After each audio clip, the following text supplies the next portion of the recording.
Pernikahan yang tak diinginkan. Bab. Selamat pagi, Dek Davi. Saya sudah dapat kabar dari Pak Din kalau Dek Davi akan ke sini. Tapi, Ibu masih di sekolah, jadi gerbang belum bisa dibuka. Kalau mau menunggu, silakan, tapi di luar saja, ya, ucap Pak Iman, nadanya tenang, tetapi jelas. Davian mengangguk, meski sedikit kecewa. Saya paham, Pak. Terima kasih. Saya tunggu di mobil saja. Namun, baru saja dia hendak membuka pintu mobil dan masuk kembali, ponselnya bergetar. Getaran itu seolah menyentak syarafnya. Dia menunduk, dan begitu melihat nama yang tertera di layar, Bang Din, napasnya langsung berat. Dengan sedikit gemetar, dia menjawab panggilan itu dan berjalan menjauh dari mobil. Suaranya lirih saat mengucapkan salam. Assalamualaikum, Bang. Waalaikumsalam, balas Din singkat, namun terdengar ada desakan dalam suaranya. Kamu sudah sampai di rumah istriku. Davian mengangguk refleks, meski tahu abangnya tak bisa melihatnya. Sudah, Bang. Kamu sama siapa? Pertanyaan itu menggantung di udara seperti petir yang belum menyambar. Davian menoleh ke arah mobil, jantungnya berdetak lebih cepat. Alea masih di dalam, duduk diam. Bibirnya terbuka sedikit, tetapi tak ada suara yang keluar. Din tak menunggu jawaban, dia langsung berkata, tidak perlu berbohong, Dav. Kamu bawa Alea ke rumah istriku, kan? Tenggorokan Davian terasa mengering. Dia tahu, abangnya bukan sekadar menebak. Din tahu. Dan seperti biasa, dia selalu tahu lebih cepat daripada yang lain. Masih diam. Suara Din kembali terdengar, kali ini lebih dalam, lebih tegas. CCTV yang di atas pagar itu, bisa menembus kaca mobilmu. Jangan pernah berbohong padaku, Dav. Davian menelan ludah, wajahnya mulai basah oleh keringat meski udara di sekitar dingin. Perlahan, dia menoleh ke atas, menatap ke arah kamera tersembunyi di pojok pagar. Maaf, Bang. Suaranya lirih. Aku mengingkari janji lagi. Tadi, Alea kesakitan. Di toilet rest area, ada yang nabrak dia. Perutnya kena. Aku panik, aku bingung. Rumahnya gak mungkin, kondisi Umi Herlina juga lagi gak baik. Jadi aku pikir, di sini mungkin lebih aman. Rumah itu aku bangun untuk kenyamanan istriku. Untuk ketenangan, untuk keamanan. Bukan untuk jadi klinik bagi wanita hamil. Davian menunduk, suara hatinya penuh gejolak. Dia menatap lurus ke kamera, yakin abangnya melihatnya dari layar manapun dia berada. 33. Bang, Alea lagi sakit, dia butuh tempat rebahan, cuma sebentar aja. Bawa dia ke klinik, potong Din, dingin. Bukan ke rumah istriku. Tapi dia juga kakaknya Mbak Asa, Bang, apa salahnya? Salah, Davian. Suara Din memutus kalimatnya seperti tebasan pedang. Salah besar. Karena niatmu ke sana untuk meminta maaf setelah kamu merendahkannya demi orang yang ingin kamu persunting. Apa istriku tak lagi memiliki harga diri di matamu? Davian memejamkan mata sejenak, hatinya seperti dihantam batu besar. Kalau kamu benar-benar mau menikah dengan Alea, kamu tahu apa yang harus kamu lakukan. Dan hanya itu yang harus kamu fokuskan.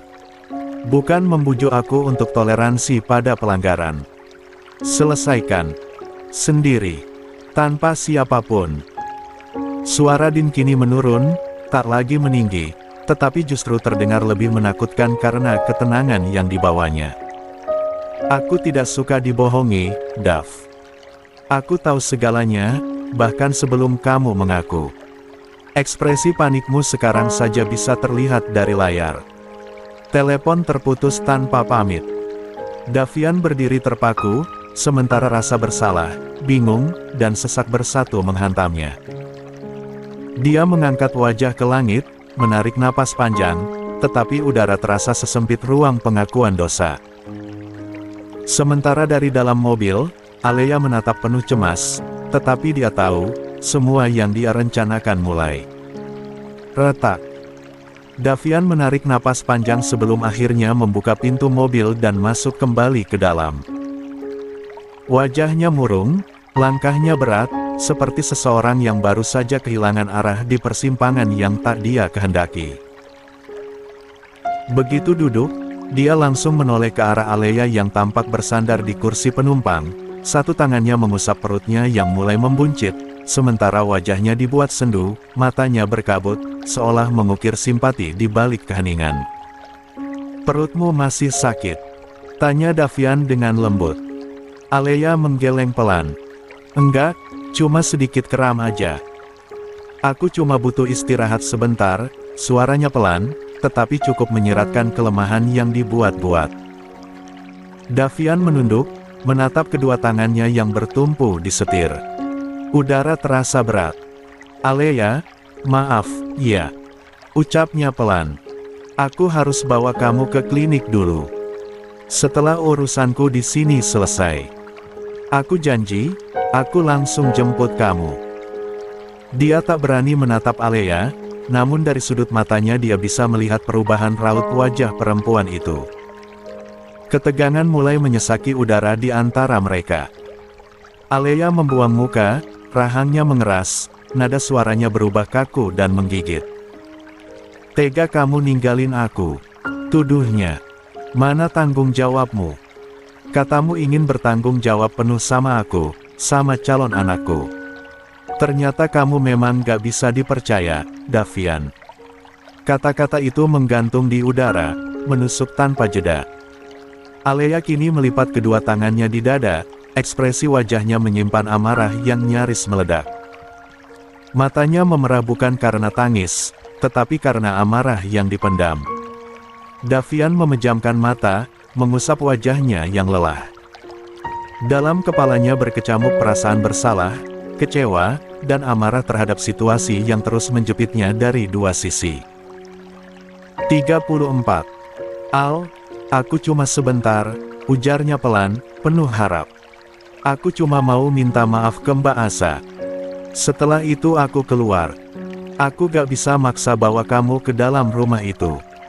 Bang Din udah kasih batas. Dan kamu tahu, aku gak mau hubungan kita makin runyam cuma karena aku ngotot hari ini." Alea diam. Sorot matanya kosong menatap ke depan, tetapi ada genangan di ujung pelupuknya. Luka yang tak diungkap, namun sangat terasa. "Aku mohon, ya, sekali aja, kamu nurut." Alea menoleh perlahan ke arah Davian. Ada tatapan kecewa, tetapi juga ketakutan yang tak bisa dia sembunyikan. Ketakutan bahwa segalanya bisa berantakan, bahwa rahasianya bisa pecah sewaktu-waktu, ditambah dia lagi-lagi kalah dari Din, seolah setiap gerakannya Din sudah bisa menebak. Air matanya tak jatuh, tetapi dadanya sesak. Dia menggigit bibir bawahnya pelan, lalu kembali bersandar tanpa berkata apa-apa. Diamnya adalah penolakan, sekaligus kepasrahan yang memedihkan. Davian menatapnya penuh iba, tetapi tak bisa berbuat banyak. Dia menggenggam setir, lalu memutar arah perlahan, membawa Alea ke klinik terdekat. Di belakang mereka, rumah Azarin berdiri tegak, bagai benteng yang tak bisa ditembus oleh mereka yang tak diizinkan. Namun, suasana di dalam mobil justru terasa seperti sumbu pendek yang siap terbakar kapan saja. Hening yang menggantung di antara keduanya tak bertahan lama. Alea, yang sejak tadi menunduk dan mengusap perutnya dengan gelisah, akhirnya menoleh ke arah Davian. "Kamu lihat, kan? Pengaruh Azarin dalam keluarga kalian. Din aja kayak kerbau dicocok hidungnya. Nurut aja. Sekarang kamu juga begitu." Davian tetap memandang lurus ke depan. Tangannya menggenggam setir erat, tetapi bibirnya terkunci. Dia mendengar, tetapi memilih diam. Alea mendengus kesal melihat reaksi itu. Ini hubungan kita, Dav. Hubungan kamu dan aku. Kenapa sih harus perlu restu dari Asa segala? Kenapa harus minta izin segala sama dia? Suara Alea meninggi. Ayo dong, Dav. Kamu itu calon kepala rumah tangga, loh. Masa iya kamu masih mau tunduk di bawah perintah abangmu, dan Asa? Davian menoleh sejenak, ekspresinya dingin namun terluka. Namun, tetap, tak ada sepatah kata pun yang keluar dari bibirnya. Alea menatapnya penuh api, lalu melanjutkan. Kamu tahu gak, sejak kecil aku hidup bareng dia, Dav. Aku kakaknya. Aku tahu betul siapa dia sebenarnya. Asa itu gak sepolos yang kalian kira. Dia itu licik, punya cara buat bikin semua orang nurut sama dia. Bahkan abangmu, orang tegas kayak Din aja bisa tunduk. Itu bukan karena cinta, Dav. Itu karena dia manipulatif. Davian mengepalkan rahangnya. Matanya sempat melirik ke arah Alea, kali ini lebih lama. Sorot matanya tajam, tetapi penuh tekanan batin. Alea mengangkat alis, menantang. Kamu gak sadar? Setiap keputusan penting di keluarga kalian pasti selalu melibatkan Azarin. Bahkan kamu pun sekarang mulai kayak mereka. Apakah kamu yakin, Dav, kamu masih memegang kendali atas hidupmu sendiri? Kata-kata itu seperti racun yang diteteskan perlahan ke dalam luka yang belum sembuh. Davian menahan napas, hatinya bergemuruh, kepalanya terasa pening, seolah racun perkataan Alea mulai menyusup ke kepala. Dia kembali menatap ke depan, fokus pada jalan yang membawanya menuju klinik. Namun, batinnya tersayat. Haruskah dia mendengarkan apa yang Alea katakan, atau justru percaya dengan apa yang dia lihat selama ini? Azarin, wanita yang baik. Mobil itu akhirnya berhenti perlahan di depan sebuah klinik kecil. Hujan tipis mulai turun, mengaburkan. 35. Kaca depan seperti melukis kabut pada ketegangan yang membeku di dalam kendaraan. Alea memutar tubuhnya, menatap tajam ke arah Davian yang masih memegang setir, diam, dan seolah tak tergoyahkan. Kamu diam aja karena memang sudah terdoktrin, ya. Tuduh Alea tajam. Kebaikan Azarin itu cuma topeng, Dav. Dan kamu termakan semuanya mentah-mentah. Davian menghela napas panjang, lalu menoleh menatap Alea dengan tatapan yang tenang namun tegas. Selama ini aku mengenal Mbak Asa, dia baik, Al. Mungkin aku gak banyak tinggal satu atap sama dia, tapi first impression sampai sekarang, dia gak pernah menunjukkan hal buruk. Gak pernah ikut campur urusan keluarga, apalagi mendoktrin. Suaranya tenang, tak bernada tinggi, tetapi justru ketenangan itu yang membuat Alea mendidih. Buka matamu, Dav. Seru Alea geram.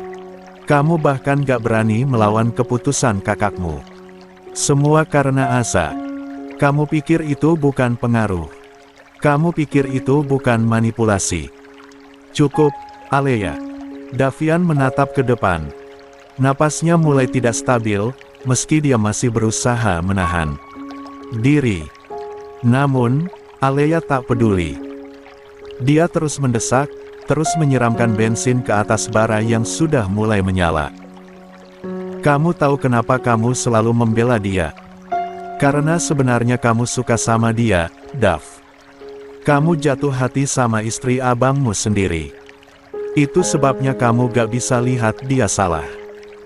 Seketika, tangan Davian menggenggam setir begitu kuat hingga sendinya memutih. Bibirnya refleks berucap pelan, astagfirullah. Namun belum sempat dia melontarkan sanggahan atau membela diri lebih lanjut, Alea sudah membuka pintu mobil. Udah cukup, aku muak dengar kamu membela dia terus. Ucapnya ketus. Alea, tunggu. Enggak usah jemput aku nanti. Sergah Alea tajam. Urus aja kakak ipar kesayanganmu itu. Aku bisa pulang sendiri. Dan sebelum Davian sempat menahannya, Alea sudah menutup pintu dengan keras dan bergegas masuk ke dalam klinik. Kepalanya menunduk, wajah pura-pura lemah, padahal dadanya membusung oleh kemarahan dan rasa tak ingin kalah. Di balik pintu kaca, dia tahu Davian tidak akan mengejarnya. Tidak di tempat ini, tak mungkin juga mengajaknya berdebat. Dia pun tak masuk ke dalam klinik untuk berobat, melainkan untuk menenangkan hatinya dan memutar otak agar Azarin tak mengatakan apapun nanti pada Davian. Hanya Azarin yang bisa menyelamatkan dirinya saat ini. Sementara itu, di dalam mobil, Davian terdiam. Kedua tangannya menekan kening, pikirannya kacau. Kata-kata Alea terngiang, mengguncang hatinya. Dia dihadapkan dua sisi yang tak bisa dipilih untuk saat ini. Tak ingin larut dalam situasi yang pelik ini, waktunya semakin menipis berada di Indonesia, dia tak akan bisa melamar Alea dan membuktikan kesungguhannya jika urusannya dengan Azarin belum tuntas. Davian segera meninggalkan klinik dengan cepat menuju rumah kakak iparnya. Hanya sekitar 15 menit saja, dia sudah kembali memarkirkan mobilnya tepat di depan gerbang. Langit tampak mulai menggelap. Hujan rintik yang kini membasahi kaca mobilnya, mungkin akan berganti dengan hujan deras. 36. Namun sebelum Davian sempat membuka pintu, matanya menangkap sosok wanita berkerudung dan bercadar tengah berjalan santai tak jauh dari rumah, bersama seorang gadis kecil dan pengasuhnya. Itu Azarin dan Alina. Sebuah keberuntungan yang tidak terduga. Davian segera keluar dari mobil. Suara pintu mobil yang terbuka membuat Azarin refleks menoleh. Detik kemudian dia menunduk lebih dalam, hanya mata sayunya yang mengintip dari balik cadar. Langkahnya sempat terhenti, tetapi tak satu pun kata dia ucapkan. Namun lain halnya dengan Alina. "Om Davi," seru bocah itu penuh semangat. Tubuh kecilnya langsung berlari kecil. Tangan mungilnya terulur begitu saja ke arah Davian yang membuka tangan lebar-lebar, menyambut dengan pelukan hangat.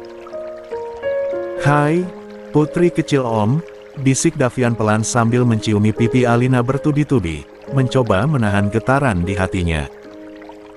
Gadis kecil itu wangi seperti bunga, dan paling dia rindukan akhir-akhir ini.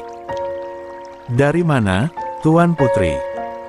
"Kok jalan kaki?" Seloroh Davian berusaha santai, meski jantungnya sedikit berdebar. "Dari sekolah, Om." Alina tersenyum lebar, menunjukkan deretan giginya yang rapi dan mungil. Davian pun kembali mencium pipi Alina. "Bunda tadi jadi guru. Aku juga punya banyak teman baru di sekolah. Terus aku cerita, bundaku itu guru." "Meleka bilang Bunda Alina cantik banget." Celoteh Alina panjang lebar, sementara Davian hanya tersenyum, meski matanya sempat melirik sosok Azarin yang masih berdiri di tempat. Diam. Tetap menunduk. Remasan tangannya pada tas di sisi kanan begitu jelas, hingga kulit buku jarinya tampak memucat. "Mbak Asa," panggil Davian kemudian, dengan suara lirih. "Aku boleh bicara sebentar sama Mbak Asa?"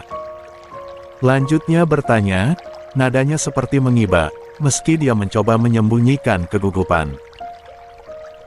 Azarin tidak menjawab dengan suara. Dia hanya mengangguk sekali, sangat singkat.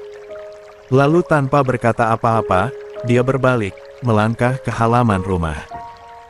Langkahnya lembut, teratur, tetapi jelas terasa berat. Davian yang masih menggendong Alina mengekor dari belakang, mencoba menyelaraskan napasnya. Semoga saja, Azarin benar-benar memaafkan dirinya, dan memberikan restu.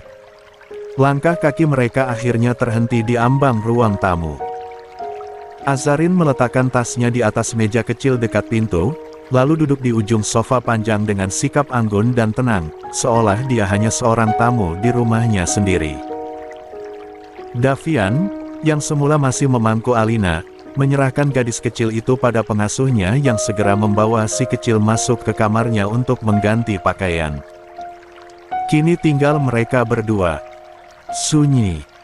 Bahkan detak jam dinding pun terasa menggema di antara jeda napas yang saling ditahan.